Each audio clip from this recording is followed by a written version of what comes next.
Welcome back to The Gassing Station, the podcast that jumps into the PistonHeads forums like Formula One is doing as of today with its new regulation set. I am your host, Cam Tate. This isn't a Formula One podcast, though.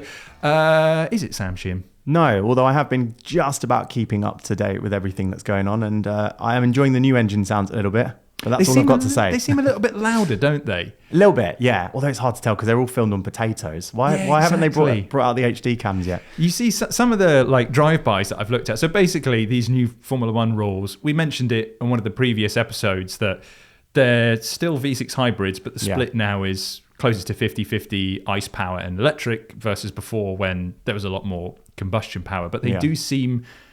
I've seen people go, they sound so different. Yeah. And then you listen to it back and it's like, maybe I've got to be there. They sound exactly the same. Yeah. But maybe a little bit louder. It's got very social media-y very quickly on social media in the sense that there are now two very aggressive opinions that have formed and nothing in the middle, which is they either sound completely different and fantastic or it's more of the same, rubbishness as far as the comments I'm seeing are. The thing I love about it is that we're recording this on Monday, the 26th of January, which is the day they start doing testing, but they're doing it in Barcelona at like a closed... Yeah. It's closed off to the public, so journalists can't go there, the public can't go there. There's meant to be no pictures, and I've already seen loads of videos and loads of pictures. It's hilarious. All quite grainy, but yeah. Absolutely. Yeah. But like I said, this isn't a Formula One podcast, so Sam, what have you been up to?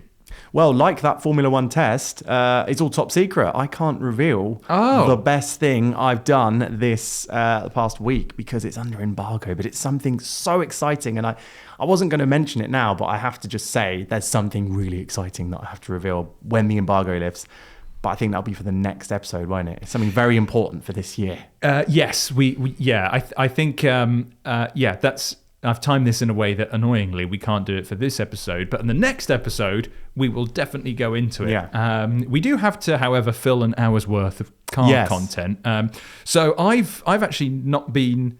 I've had the pleasure of not really driving for the last 2 weeks. I've been out of the country. I've been in Thailand, see my in-laws, and it's the kind of only time of the year really where it's just a lot easier to get cabs than drive, because driving in Bangkok is horrific. It's one of the most terrifying. It's like a Top Gear special. It's a free-for-all. Yeah. It's probably the best way to describe it, of where it doesn't seem quite as chaotic as some other cities. But, there seems to be some sort of order, but you don't have that degree of... particularly in Western countries, you have the after you mannerism. So it's kind of like, some people don't do it, but for the most part, there's like merging in turn, not in Thailand, not in Bangkok. But it's not aggressive in that, just like, I'm not driven in Bangkok, but I've been like to other countries where they've, I've been in Cairo and New Delhi and stuff where there's probably, it might even be more chaotic there. I don't know. Yeah. But nobody seems to get angry in terms of like, it's not personal. There's sort of like mopeds and bikes crossing. Okay, no, you've seen different. Maybe there's. I wouldn't say it's not like road rage like I've seen in. Yeah. I remember queuing up for the US Grand Prix in 2018 at COTA, and so Austin, which is where it's held, is a really very open and it seemed to be quite a lovely city. I love very Austin. Green, very beautiful river through the middle. Yeah. Friendly. Very friendly. Everyone's really calm. Very open-minded. Yeah. You get a slightly more broad selection of people coming to the Grand Prix because they're coming from all over the country, all over the world. And I remember being on a bus and we were in a queue and someone came up to the window and just said, "Hey, move!" and then said a rude word. Oh, no. Yeah. And it's like, but it's a queue. Yeah. You can't go anywhere. So not quite as angry as that, but it's definitely an interesting place. Anyway, so while I was in the passenger seat and trying not to get terrified by just people fighting everywhere, I was looking at cars that we don't get in the UK. Because it's the great thing about going to a different part of the world, especially Asia. In Thailand, you get a lot of cars from Japan that you don't get in the UK. One of my favourites being the Toyota Alphard. It's a really nondescript car, but on the inside it's like a private jet. It's just unbelievably delicious. We actually have at time of recording about 60 for sale. I that think blows my all mind. imports. I don't think they sold them here in the UK, but they're really cool and I wish we had more of them because they're again, they're not a very statusy thing. Yeah. Looks really kind of standard on the outside, super comfortable on the inside, would make a great family car. Yeah. Don't know why more people don't do it. Got a massive widescreen TV in one of them I saw. I don't know if they all have that. Yeah, It's sort of exactly. like as wide as the van. But the thing that really surprised me while out there is, so Bangkok in particular, or Thailand in particular, is known for having horrific luxury car taxes. Is one of the highest in the world, I believe. Yeah. And I've seen kind of various numbers thrown around. I believe it's 300%. Oh. Or up to 300% on luxury Of the value of the car. of the value of the car. So, for instance, I'm an Impreza STI fan, absolutely adore them. Over here, you're looking at like 20 grand for a good one. If you're one, or maybe like 30 for one of the rarer ones, not including the 22B. The same car in Bangkok, or Thailand, you're looking at 100 grand. Oh, yeah. And so if you're doing well there in terms of your car, you're doing very well in terms of your finances. Yeah. So I was, we parked up to go to a restaurant in what looked like quite a dodgy car park, and someone had a 991.2 Porsche 911 Speedster parked up, and which blew my mind, because I'm like, that's probably like a 7-figure car out there. Well, it's probably not far off that over here. So ludicrously expensive. Yeah. So when you see someone driving around in something rare and exotic, you go, wow, that's on another level. So saw a Lamborghini Huracan STO driving around, and in a city surrounded by millions of mopeds. Yeah. You've got to be really brave to drive around in an STO with lots of. Well, you've got to be brave in the moped as well, because if you fall off, you're getting impaled on something. Yeah. Saw an Alpina B7 driving around. You get some really interesting Alpinas out there. Car culture is proper out there. Then that's it's good great. To hear. It's a really underrated car culture. It's because the cars are so expensive. So you don't have that. It's not like Japan or over here or anything like that, of where there's, the car, everyone can really get their hands on something interesting. You've got to be quite well off to have it out there. But it seems like it's growing. Every time I go out there, it seems like it's growing, as is the presence of Chinese cars. Yes. There are a lot of Chinese brands never heard of in my life. You definitely wouldn't see them here, but out there, they're just everywhere. New one to me was GAC. Sam, have you heard of GAC? It sounds like a sort of the thing you'd say in the playground in 2005. Like, oh, that's GAC. It might be. I hope I haven't just unearthed an old Urban Dictionary entry there that I'm remembering. That's a really good point, Sam. I should probably... GAC is maybe how they would like it pronounced, which stands for Guangzhou Car... Wait, no. Guangzhou Automotive Company, I believe, which is it's existed since 1948. Blimey. With a bit of a Wikipedia ring. They are everywhere.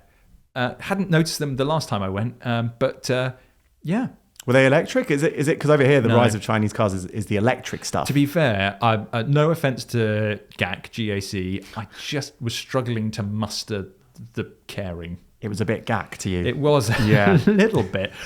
They were vehicles, but it was like it stood out to me. Not because I was like, those are interesting cars. It's just, it was a brand I'd never heard of. Yeah. They were everywhere, and they weren't there when I was there 12 months ago. Yeah, I mean, it's interesting to hear that they're not electric. I know not every country is adopting as quickly as like Europe, but it's still interesting that, because the thing that often we've had when we've had Chinese cars here in the recent past that weren't electric, we've always been able to say, well, they're not as good mechanically as the rivals. And it's because the electric ones are really good at least in terms of value for battery range, that they've really had like a march on our market. But it's interesting to hear over there, maybe they are just so cheap that the taxes work out. Maybe I think price. There's some sort of deal going on, which means that they are ridiculously cheap. Yeah. So you see a lot of them. Saw a lot of X-Pengs. Don't know what that is. That's another one that loved. Another naughties line, Peng. That used to be, if you lived in a city, Peng was attractive. See, I didn't live in a city, so I don't know what Peng it means. Burger. Oh, it's Peng. Yeah, I mean, it was normally associated for a person, but I used to use it with food. Oh, okay. X-Peng. Yeah. See, now, because when you grew up I grew up in the New Forest, so it means that you are you're always a good 10, 15 years behind everybody else. We've actually got a lot to get through today, though, Sam. So enough about cars that you can't get in the UK. Naughty slang. I thought, still quite early in the year, not a huge amount of news going on, although we did have the Bugatti homage that was announced recently, the Veyron homage, which looked epic. Yeah, I'm definitely going to be saving up for one of those. Yeah. Yeah, exactly. Got my name down. Maybe in 100 years' time when they maybe get it off their fleet, they're only making one of them. Yeah. But I thought we could turn our attention to cars that you can actually go and buy, and cars for every sort of budget. So we're going to kick things off with a feature that we're running on the homepage right now, which is the best used sports cars you can buy in 2026. Now, this hasn't come from a perspective of these are the cars to invest in. So this isn't investment advice. These are just sort of, typical PHE thing. It's not obvious cars. These are cars that you'll definitely know, but maybe they're just some ideas, something you might want to consider if you're looking to buy something sporty. Bit of inspo. Yeah, absolutely. Yeah. So we've got something for every price range, and we're going to start up with up to £5,000 and probably the most controversial car on this list. Sam, what would you be tempted to buy an MGF for £5,000? I mean, it's always risky at that price bracket with any sports car, and one made in the UK with not the best reputation for out of the box reliability. Yes. Hashtag head gasket. And I actually have some personal experience as well of one getting quite hot many years ago. That's quite a rare thing for a K series to get hot. What? Yeah. Famously brilliant. It. Yeah. But they're now easily old enough, aren't they, that there are plenty of aftermarket parts. So I would absolutely consider one because it's a bit left field. I don't see any around. I see like two, and normally it's being driven in January in the snow with a very frustrated looking partner, a wife in the passenger seat, and a husband who just has to get the roof down every time he drives it because it's like his modern MG. But yeah, I really like them. I think they're. I remember years ago, Vicky Butler Henderson drove one on Top Gear. If anyone remembers that video, by the way, I can't find it on YouTube anymore, even though I know it did exist. But I know hers was a modified cheetah version, which was much more exciting. Oh, they are. We had one of those that passed through the auctions a year or two ago. Yeah. And so that was the supercharged. Exactly. One, and the website. The website's still I can't live. believe it's still live. If you're not driving and it's safe for you to check, go onto the internet, type in, mgf.ultimatemg.com. There is a website that looks like it was last updated in 2007 because it says 2007 on the edge and the graphics. That would have been an old looking website in 2007 as well. This was back when people were saying peng. It's so old, it's not an HTTPS site. So you might not even be able to get on it. Having a look through the comments, we've had a few where people are going, oh, it's good to see that an MGF was represented. And we've also had quite a lot of people going, there are plenty of other cars, sports cars you could get for £5,000 that won't blow up once they hit 40,000 miles. So NB Mazda MX-5 is a good example. You could go and get a Toyota MR2 for that sort of money. Yeah. There's going to be plenty of others. You probably get a Jag. It's probably going to be a bit less on the reliable side, but you probably get a Jag XK of some variety for £5,000. But first of all, we've admitted that we've been a bit contrarian on this. We are trying to think of something that's a little bit more left field, but I'm going to say it, Sam. MGF's a bit of a guilty pleasure of mine. Yeah, I do think they're really good-looking cars, and the design of them was finalised by Jerry McGovern. Say what you will about him, the guy knows how to design a car, and I think these have aged really well. Yeah, really I think smart so. looking things. I actually think the TF, I don't think that would creep into budget, would it, the TF? Maybe, I don't know. But they look a lot more modern. Like it's kind of like first gen Elise, S1 to S2. Like the S2, I love the S1. I think it looks stunning. But obviously the S2 looks really modern still. And I think the TF is the same with the F. The TF, if it was launched today, all right, it would have to have a few additional bits for pedestrian safety, etc. But generally, looks super modern. Good looking car from the outside. Absolutely. The interiors were a little bit, if I remember correctly, I think that's dated a bit plasticky.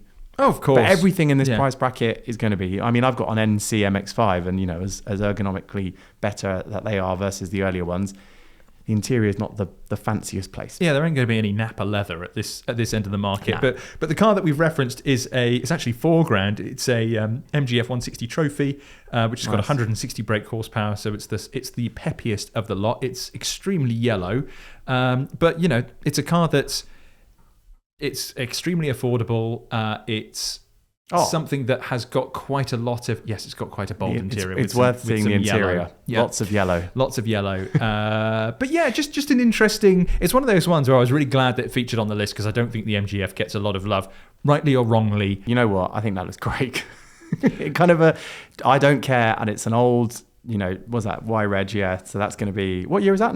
2000? 2001? 2001, yeah. Yeah. I mean, you and I are slap bang in the middle of the millennial gen. Yeah. So, I mean, this is right up our alley. Yeah. As is the car for £10,000. Again, we're not saying these are the definitive best cars you can get for £10,000 or whichever bracket, but just really interesting to kind of think like, oh, I maybe hadn't thought of that. Up to 10 grand, Nissan 350Z. Oh, yeah. Now, it's been put really interestingly here in the copy, and it's that, yes, that these were everywhere a while ago, but it's now a case of try and find a standard one. Yeah. Which is extremely hard. They've all got like crazy knuckle drifting kits on them, 100%. Haven't they? Yeah. A lot of these were hacked to pieces. Yeah. I've yet to see one that's been done really well. Although a friend of the pod, friend of PH, Charles Rainford, has one that he's been building. I've not seen it. I think he's shown it to me actually. I think it's in this orange that we have. Building in terms of like converting into a track car, or yeah, I think so. Oh, that's cool. Yeah. And he knows what he's doing. Obviously, BTCC winner, Carrera Cup champion. Out of the gates, he was quick in the BTCC. Yeah, precisely. So if it's good enough for him, it's good enough for everybody. The thing I love about this car, not just because it was in the Fast and Furious films and was the cover car for Need for Speed Underground 2. Yes, it was. Yeah. Absolutely. With the big, I remember that. It was coming at the camera. Green with the gold wheels. Yeah. I loved that. It's because of the 3.5 litre V6, which is massive and presumably quite thirsty. 280 horsepower. Yeah. But they sound fantastic. And I don't know what the aftermarket is like. As in, I know it's really well catered for, but I don't know what the best exhaust is. But I often hear these not necessarily being driven that quickly, but just being allowed to stay in first for quite some time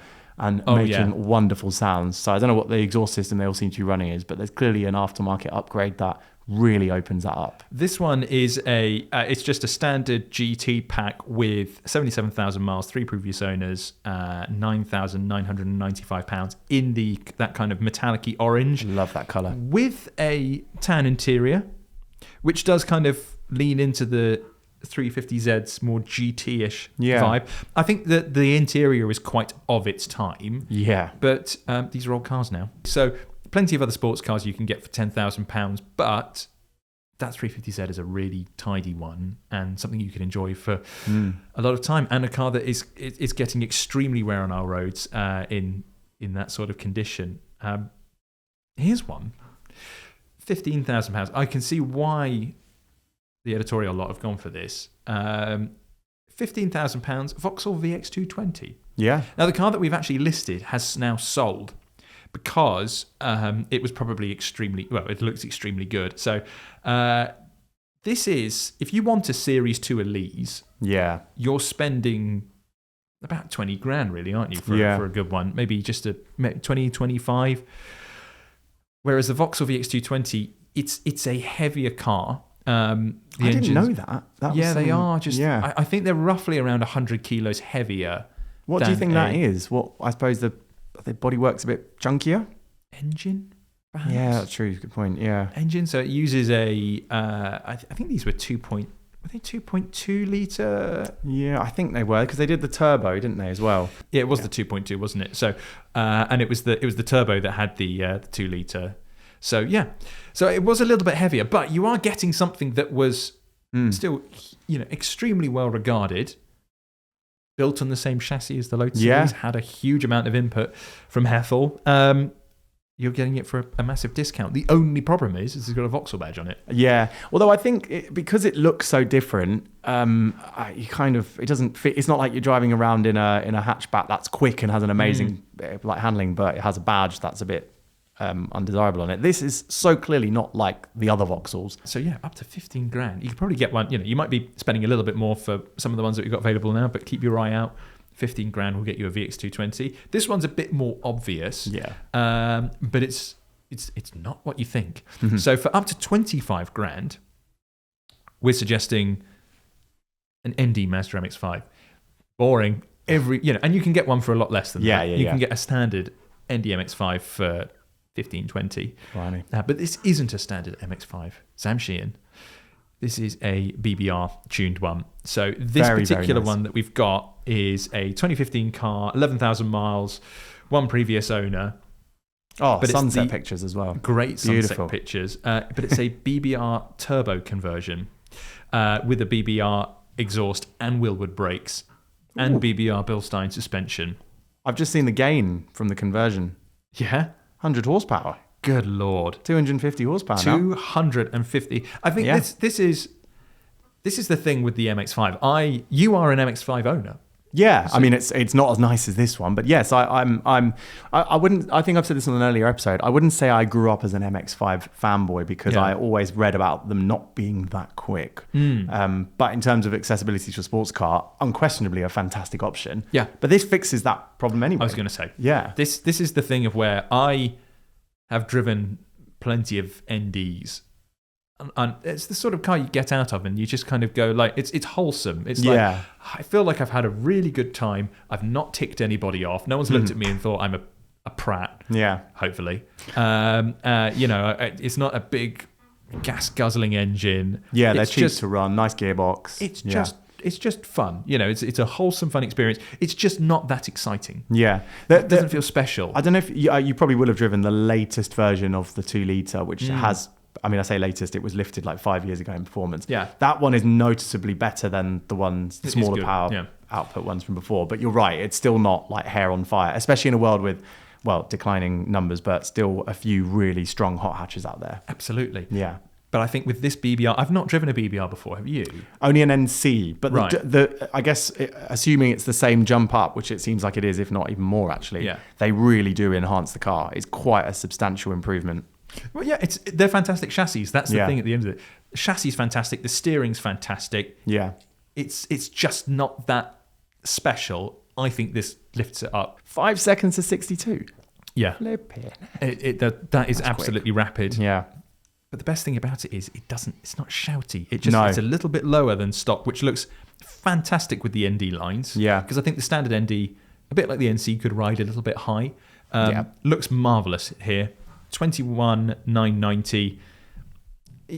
There are plenty of other sports cars you can get for that. That's very much Porsche Cayman territory. Everyone's got a Porsche Cayman though. Yeah, and running costs on this still, even with the enhancements, is going to be considerably less, isn't it? Oh, it must servicing, etc. I presume it's not a million miles off the normal servicing schedule. Absolutely. Speaking of running costs, oh yeah. On the other end of the spectrum, we have for up to £35,000. It's the Aston Martin V8 Vantage. I think the approach that the team has done here is that basically this is more.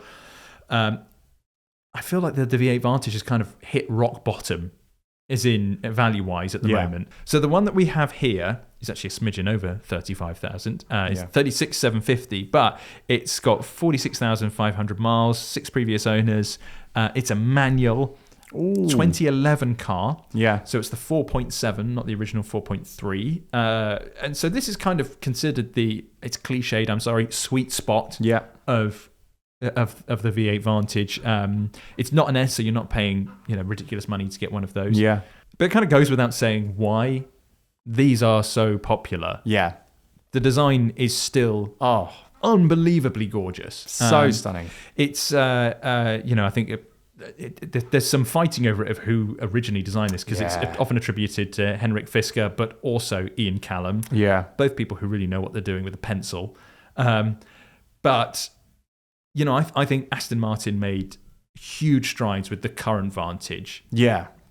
But it would really have to go some to be as classic as this. This felt like such a massive step forward. And the car, they were selling it for like 12 years. Yeah. I think they discontinued them in 2017. Yeah. And the design stayed exactly the same. Yeah. Just with little improvements here and there, and they just made it better and better and better and better. They did a few one-offs, didn't they, as well? After that, that was sort of like they were like, it's the last one, and then suddenly they'd be like, oh, someone's commissioned one. Well, they did an AMR Pro track car that had the V12 in it, and that's a knocking on the door of £1 million car. Yeah.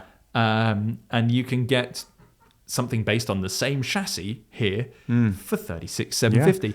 Yeah. So it's one of those cars where, because you could get them cheap, it's probably going to be a bit like the Bentley Continental GT, where a lot of them are run into the ground. Yeah. So finding tidy examples, now's the time to go and get them. Yeah. Because this one here has got, specialist service history, main dealer service history, so it's been really well looked after. Yeah. It's in a lovely spec.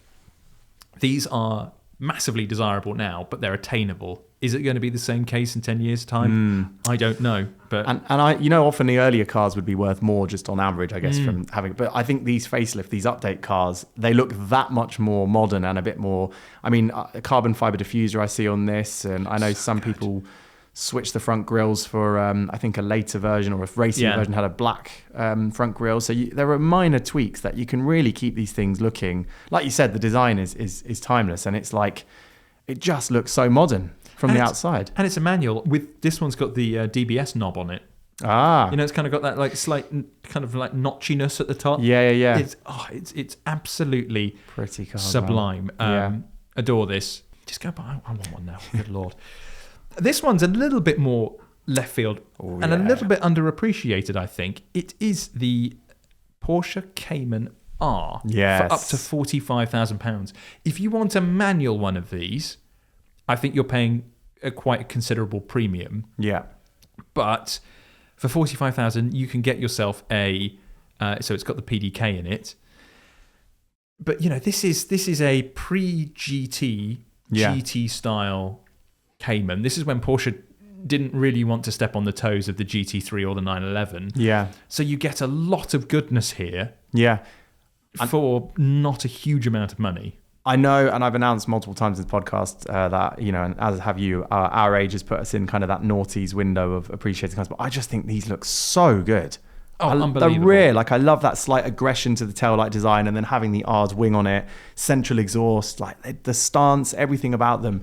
Later Caymans look, I guess, more serious, more mature, more like a 911 in some ways, especially the GT ones with this just looks to me, it's got that mixture of aggression.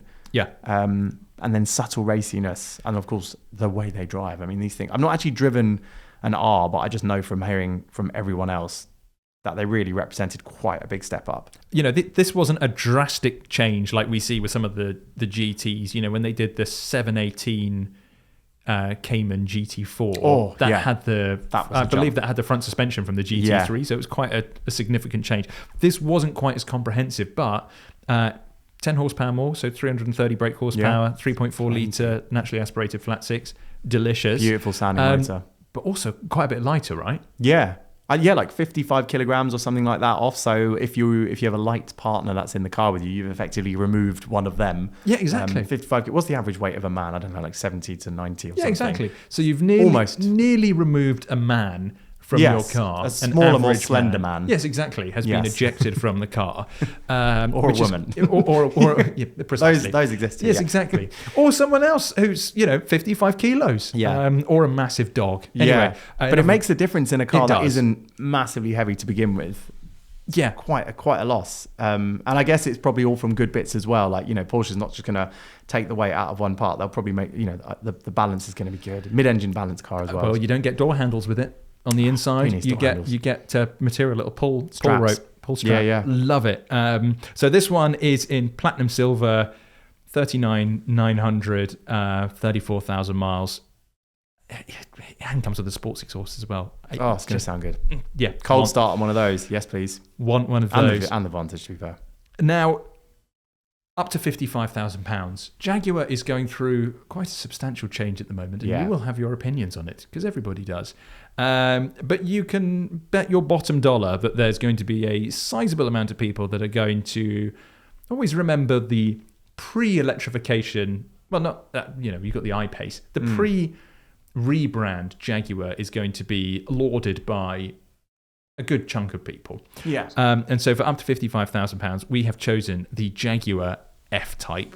This one in particular is a facelift, which isn't going to be to everyone's taste. The pre-facelift cars were, some considered to be prettier. Yeah, I think so. I think they do look very, very good. However, what we've got here is one of the last of the line cars with, so it's a P450 with the 5-litre V8. That engine alone is fantastic in everything they've put it in. I mean, even an F-Pace SVR, they are exceptional. But this car's handling chassis, it's classic, Jag. I don't know what the new generation we can hope will be still something close to what these were, but certainly this was a time when they were famous, weren't they, for ride, handling, steering, and this car nails it all. And noise. Obviously. Yeah. Supercharged V8, 440 horsepower. Yeah. 444, sorry. They're just ridiculous. I remember when this first came out, because my cousin works for JLR, and when I remember Jaguar revealed the concept on the front of a car magazine at the time. I remember going up to my cousin 2010, 2011 and being like, will it look like this? And he goes, yeah, pretty much. 99%. Yeah. And it did. It looked exactly. The only thing that was really different is that they didn't make they de-chromed the wheels, and I believe the rear window kind of opened. It was like a side hinge. And then it had a more conventional boot on but the rest of it, just because they can in a concept. Exactly. Rest of it was as it is. I think it looks beautiful today, just as it did back then. So this one 55 950. You can get an F-Type for less. Especially if you get a V6. And the V6 is such a really good car. I actually think I've not done a back-to-back in these, but I have driven the 5-litre and a V6 separately. And I do think the V6 steers a little bit nicer because of the weight off from those. So it does depend on what you want. And of course, this is an all-wheel drive model as well. So you've got even more corruption potentially in the steering. But at the same time, it's coming from a great starting point where it already had great steering and a lovely front end. Brilliant balance as is. So it's a whole lot of GT though. For 55, 950. And quick. So this is, one of the last of the line, 2024 car. It's the 75 edition. So £75,000. Lotus Emira V6. Yeah, has to be the V6. It's got to be the V6. Annoyingly, I've not driven the V6. I've driven the 4-pot. And I was just thinking the whole time, I can't imagine what the V6 of this would be like. You've driven them though, haven't you? Yeah, on two different, very separated occasions. But the V6 was considerably more interesting. Obviously, engine sound, manual gearbox was fab. The 4-cylinder, it looks great. The 4-cylinder I had was a bright yellow one, and it turned heads like nothing else. But in terms of the engine and gearbox combo, that AMG unit, it just felt a little bit bland. Even an A110 S or even an A110 engine gearbox is more exciting. But there's no doubt that the chassis and especially the steering, because they're hydraulic steering. So the steering feel on these is brill. Just a great chassis, and that V6 engine. Look, by completely numerical measures, that engine is good, but it's not exceptional. But in the package, it just really, really feels great. And look at the design of them is so. That's a supercar. It's a baby McLaren. Oh, 100%. There's a lot of uncertainty around Lotus at the minute and what they're going to do next. And it's a company with a very fragmented product range. Yeah. There's complete massive EV. Yeah. And then you've got this little lightweight sports car. Feels like two companies because it quite literally is, right? You have the UK operation with the sports car, which is unfortunately the worrying side. Yeah. And then the Chinese side with obviously the electric SUVs, which are seemingly selling quite well. But this is a proper Lotus that has got just a fantastic design and a mega soundtrack. Yeah. And it's still that Toyota V6, isn't it, yeah. at the end of the day? So that's not going to be the thing that's worrying. Yeah. But 61,750 for this one in blue. It's a first edition too, so it's one of the really early cars. 5,466 miles. Or, if you want to be a bit different, have some money to spend, up to £100,000 could get you a Ferrari F430. I love these. I didn't like them when they first came out. And I didn't like them for the best part of probably about 10, 15 years. Yeah. But I have really come to adore them now. I think the design has aged brilliantly. What I thought was quite flabby at the time, I think is just that right mix of that kind of classic meets modern Ferrari. I was just about to say that. It feels modern to me still. Again, it's probably because of the era I grew up in, but because I remember Schumacher being around right at the tail end of his career, I guess, or maybe right at the peak, actually. These were coming out, I think, when he 2005 was... Yeah, was when it came out. So 4 or 5, F1 program had kind of fallen away in that year, hadn't it? But they were off the back of that enormously successful F1 era. And I remember Schumacher being on the launch pictures and stuff and just thinking, this looks amazing. And because the 360 before it was a big modernization from the 355. Yeah. But this just feels very much like a product of the noughties, inside and out. It's the polished product, really, isn't it? At the end of the day. I miss that Schumacher marketing of where it was just like when they slapped his face on everything, including Fiat. All the Shell garages had his face somewhere, didn't they? But it felt so significant that it was like, this is a Michael Schumacher has had input on this car, and it's not an Enzo. It's not something that some people can actually afford.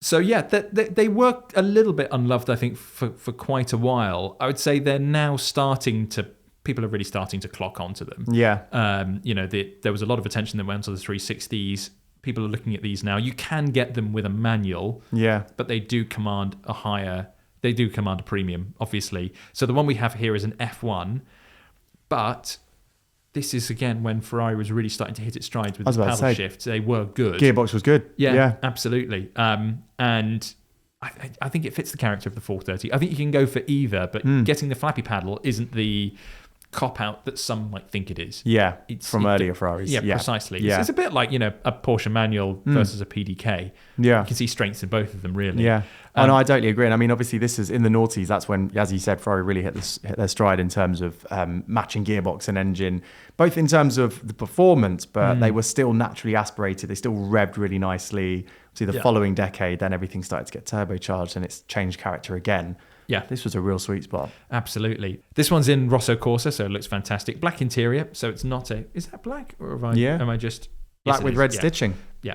I've done that a few times where I've gone, it's black interior, and then looked and it's actually cream. But no, so, and for 85,995. So a little bit of budget left over to go and have some fun. Did you say 18,600 miles as well? Blimey. 18,600 miles. That is not a lot. It has been extremely well cared for. Yeah. But what if you're listening and gone, Sam, I don't have to worry about budgets. My pockets are infinitely deep. Well, it's got to be a Singer, right? Yeah. It's got to be a Singer. As the best money, no object sports car, not supercar, sports car you can buy, a Singer 911 is right up there. But the one that we have quoted isn't, because anyone can go and get a Singer. If you've got money, no object, just go to Singer and go and buy one. Yeah. It's fine. But the one we have here isn't really just any normal Singer. It is the original classic, which, as far as I'm aware, they don't make anymore.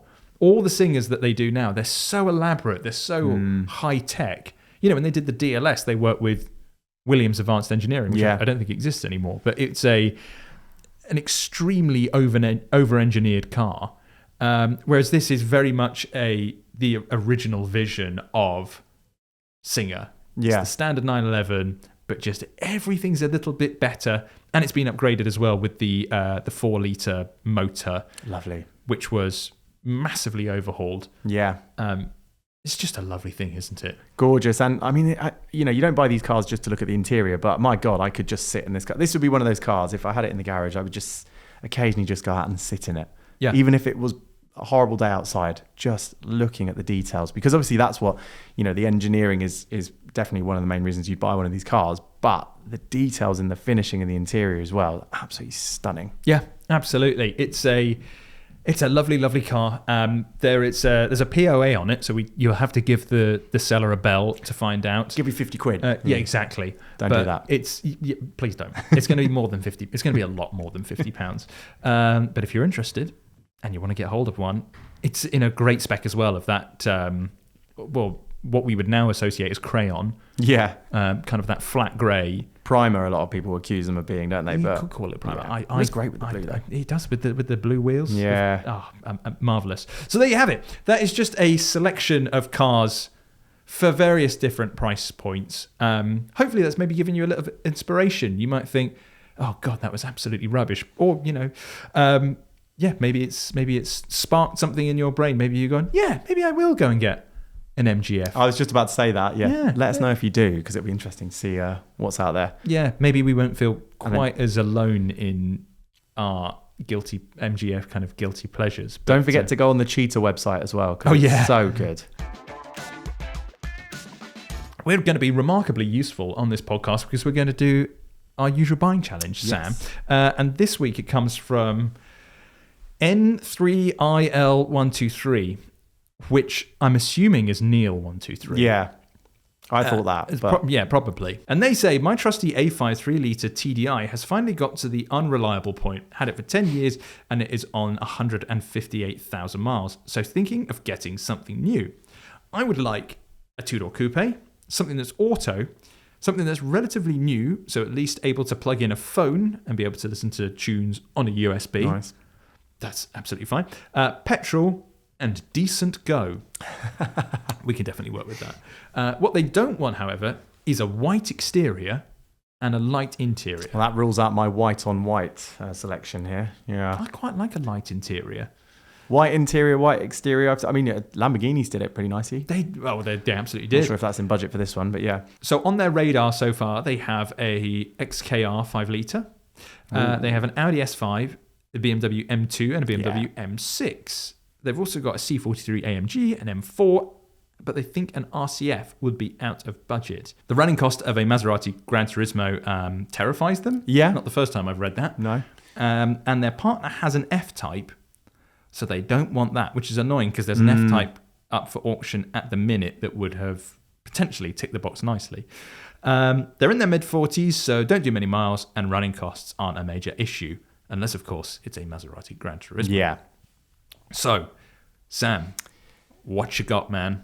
Do you know what? Normally I'd try and not use stuff suggested by the original poster, but there were just so many good options that fell into, for example, the C43 AMG Mercedes. There were just a few out there that was so nice, and I picked out one. In fact, let me just remind myself which one I picked, because I made some last minute changes because I came across an even lovely one. Yeah, I've gone for one. That is it's a C43 2017. Yeah. 63,000 miles, so it's under average mileage for the age by some margin. 3 previous owners. I think these are really good cars. You know, they look aesthetically in most angles like the 63. I mean, you know, a trained eye can definitely spot the difference, especially in that spec of black with the black wheels with a lip around the outside. Yeah, I mean, it's definitely going to get the message across. Yeah.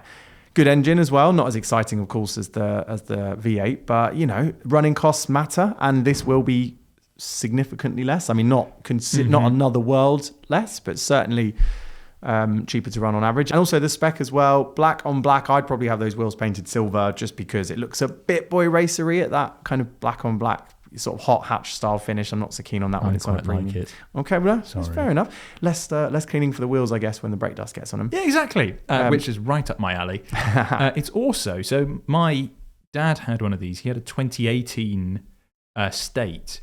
This one's the 2017 coupe. Yeah. He had, I don't know if it's a common problem, he had problems of where the particulate filters were getting clogged frequently. This one, however, being a 2017, is pre-WLTP.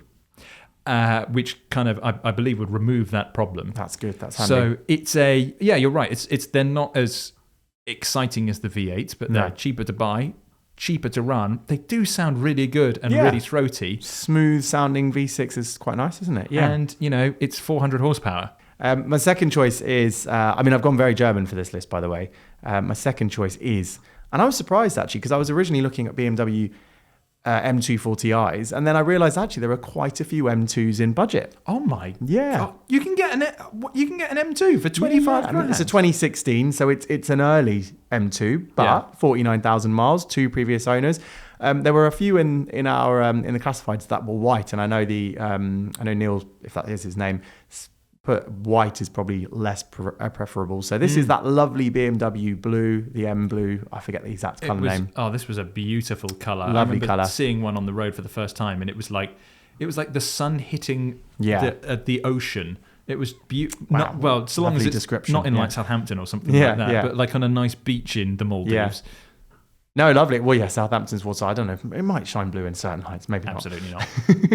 But yeah, this is a really nice spec car because it's not too shouty. It's before, M2's got really, really aggressive. Obviously, even the M240i's of the latest gen look quite angry and very aggressive. This is still, back in the small grille era when everything was a bit softer around the edges. And I think that's probably appealing in many ways because they look a bit subtle. To the untrained eye, it's just a 2 Series. Yeah.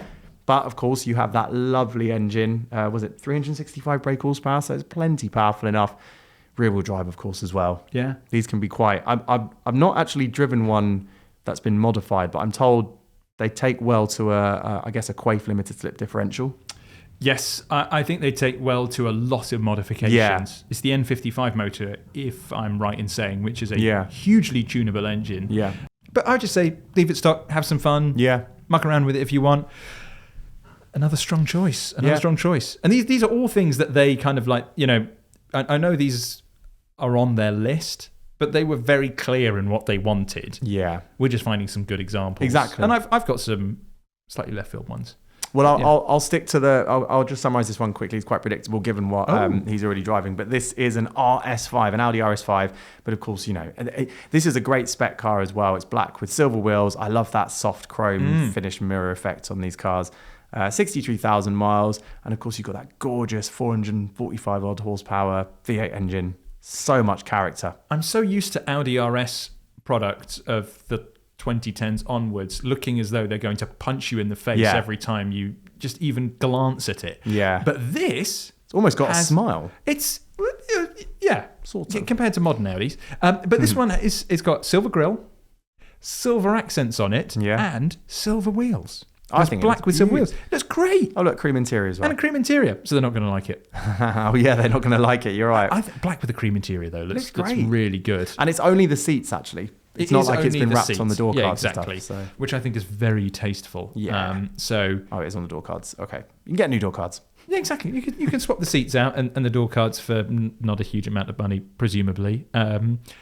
But yeah, 18,250 as well. So that feels like a lot of engine for the money. And 63,000 miles. Yeah. That's a really good shout, actually. I might want that. My ones are a little different. So I think you've gone down the conventionally sporty route. Yes. I've gone down because, it was an A5 TDI that they have, and they're kind of, I might want to go for an S5. C43, they're not the kind of the upper echelons of performance. So my first one, I love these. It's a CL600. I just clicked on your... Yeah, I was about to say, because that looks a lot like a C43. It's a CL 500. So this one's just got 31,000 miles on the clock. It's a 2012 car, 3 previous owners, but it's just been optioned so sublimely. So don't worry, it's all black exterior, black interior. Lovely. But it is, and I had to look up the pronunciation of this. It's Designo.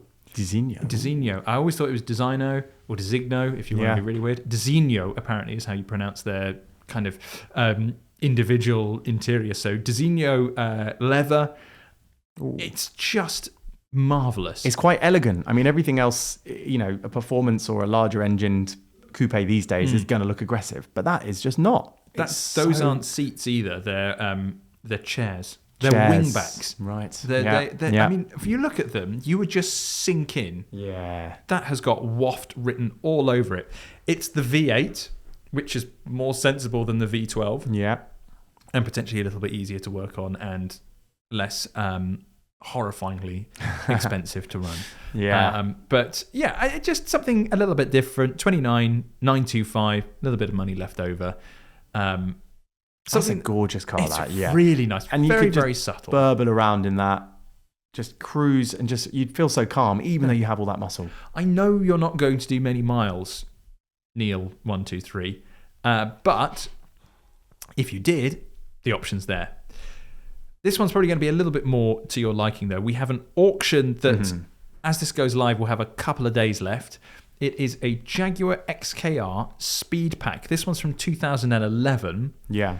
So it's the newer shape of XK just before they went to the F-Type. 503 brake horsepower 5-litre supercharged V8. Yeah, that's going to make wonderful. You're going to get the high-pitched whine, the bass of a V8. Oh, 100%. Oh, yeah. It's definitely not light in the slightest. It's black with black wheels and a black interior. So it looks murdered out. Is that what they're saying? Yeah, I think that is murdered out. Yeah. It looks properly menacing. Red brake calipers, though, so it breaks it up a little bit. Full Jaguar main dealer service history. Oh, wow. Mileage is pretty low at 87,000. Yeah. But these are cars that have been... You can get an XKR of all generations for peanuts. Yeah. This is an auction, so it means it could sell for more than £25,000. I don't know what the reserve is. I don't know how much it's going to go for. But yeah, have a bid. You never know if it's going to wind up being yours. A really, really good looking car. And what I'm assuming will be a huge amount of car for the money. As is my last pick. I've clicked on your car again. Oh, annoying. As is my last pick, which is, can you believe, Sam, that you can get an M4 competition for 25,498? I can't, actually, and I'm going to look through that and be like, how the hell have you found that? Because that is a really good find. It is ridiculously good. Now, the original, so it's an F80, F82 M4. When these originally came out, the standard M4s, I think, were considered, and the M3s were considered a little bit spiky. Yes, yeah. Maybe not the most polished M car that's come out. The competition... I never got to drive these. No, I didn't either. But the competition was considered to be the one that kind of softened off the edges and was considered the better car. I also remember they sounded a lot better too. Yeah. The original ones were a little bit farty. Yeah, they had a weird tone. It was something complete. I mean, obviously they'd come before that was all naturally aspirated, wasn't it? So it was suddenly we had this not quiet but considerably less musical exhaust note. It was quite coarse, wasn't it? Absolutely. But this really polished the formula. So the one we have here, 25,498, 76,343 miles, just one previous owner. That bodes very well. It is a very, very good looking car. And also the last two MOTs were clean. Good. No advisories on them. So a one owner car from that age, like from new, is always lovely. If they've had it for that many years, they're going to have cared about it. And also, I mean, the multi-spoke, those kind of like diamondy multi-spoke wheels, perfection. Yeah. So there you have it. 3 choices from Sam and myself. Sam, what's the car that you're going to put forward? This is it? I actually think I'll go with the M2, just because I think, that era of M2 and obviously I would go with a limited slip differential on it. I think then you're close to perfection for an M BMW. I'm going to go the XKR. Oh, yeah. Speed pack. Yeah. With 500 horsepower. Just because they wanted something with a little bit of poke. And that's the pokiest on there by quite some way. Yeah. And they did seem like they were open to a Jag, just so long as it wasn't an F-Type. Yeah. So, and I think that car just looks so cool, doesn't it? It's that muscular, old school Jag shape and stance. So, Neil123, I hope you're listening to this on the day of release because you've only got a very short period of time to get your bid in. Let us know what you think, though. If you thought that Sam and I did a rubbish job, I will be leaving an article of this on the PH homepage. You can respond to us there. Or, better still, go and chip your own in and jump into the thread. Put your own suggestions forward, especially as one of the cars that I've chosen will probably have finished by the time Neil123 actually gets around to listening to this. We are swiftly running out of time, but I've got one more topic that I want to cover, and it's from RJFP 1962. Just rolls off the tongue. I was about to say, don't try and translate that one. Exactly. Yeah, we're not even going to speculate on whatever that could be. Another consonant, yeah. And they say, under the topic title of owning a left-hand drive car, this will obviously be more of a question to those who live in countries that drive on the left, such as ourselves. For me, being a driver in the UK since 1976 and having driven a few left-hand drive cars over the years in my work, only right-hand drive cars will suffice for them. What does the community think? So, Skydiver says they've owned a BMW E30 M3 Johnny Cicotto in the late 90s and 2000s. Ooh. That's really cool. Those were left-hand drive. They had a Volvo 780 for about 6 months, and they believe they should have never sold, and they regret selling them. They say, I should never have sold them. Stupid me. I'd love either car back. I definitely would think that of a Johnny Cicotto. Yeah. I think that's what the one that BMW has on its heritage is the Roberto Ravaglia, I think. I don't even know, but that is stunning. They're about the same. Look at that. They were really cool. Wow. Really, really, really cool. Love the wheels. It's and got they had hotter engines as well. Yeah, hotter engines. Slight deep dish on the wheel there, not really. Oh yeah, so these are the ones that had the black multi-spoke with the silver lip on the outside. Perfection. Albondigas, which I think is a How I Met Your Mother reference, has said, I've owned left-hand drive cars in the UK for 20 years out of the 40 years I've been driving. Started with a left-hand drive 67 VW Beetle because it was cheap, then went back to a right-hand drive until a nice left-hand drive 911 came along. A German import 1990s E-Class Merc Cabrio for a few years, then moved to Spain and bought a new left-hand drive E-Class estate, brought it back to the UK a couple of years later and drove it another 13 years for 220,000 miles before I sold it. I'd love to see Albondigaz's neck muscles. Do you think he's sort of, his neck's probably here now? Oh, absolutely. Just complete opposite. From constantly leaning over. Yeah, it's clear. No surprise, they say they prefer a left-hand drive car. Most European cars feel intentionally more ergonomic as the home market versions, especially notable with Mercedes. Never thought of that. Yeah, it's definitely an older car thing because often you see in European cars the volume knob's on the wrong side for us. It feels weird. You have to reach away. Why is the tuning knob closer to me when you aren't tuning every day, when you are using the volume knob every day? That's a really good point. That's the thing I noticed, but that's an old car thing. So wait, tuning knob surely should be further away. Yes, yeah, exactly. Because it's not that you're not going to be changing radio. You're going to save your radio stations. My 4 Series has got that, of where the volume knob is on the other side. It's further away. That problem's kind of gone away now with screens. That's going to really bug me. Well, with screens, that's gone away because it's quite easy to swap the software, so they'll often mirror the screen layout. So even if there's a volume knob on a screen, not a knob, even a button or a touchscreen button, they'll swap the sides for our market. But obviously, when it was actual physical buttons, and now we've got it. My wife's got a Toyota Camry in her home country, and I always go to change when I'm in the passenger seat. I go and change the volume, thinking it's a volume knob and it's tuning. Yeah. There's loads of stuff. So I guess that's exactly what he's highlighting because it's true for so much stuff. Well, maybe this is what applies to Superpav, who says for a daily, no chance. Too difficult for overtakes and barriers. Fine for occasional use, driven enough of them for work, but wouldn't put up with it unless it was something special that warranted the compromise. For a fun car, no problem whatsoever. Sensible. I've got one and it makes no difference to me what side the steering wheel is on. It's about 1.2 meters wide, so I suppose that helps. What on earth is 1.2 meters wide? That's tiny.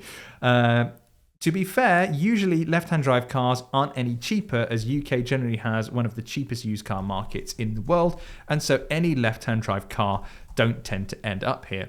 That and Brexit has made them far less common, because it used to be the case where you could get a really good discount on cars in Central Europe, I believe, and then you could, or on the continent, and you could bring them back here. Not so the case anymore. I remember speaking to a top engineer from one of the big German car companies, and he said, despite being involved in a German car company, he used to love coming over and buying Elises from the UK. He had so many of them that he used to go and buy on PH, and Brexit paid to that. But anyway, we're not a political pod. So Sam, have you any experience of driving left-hand drive cars in the UK, and would you own one?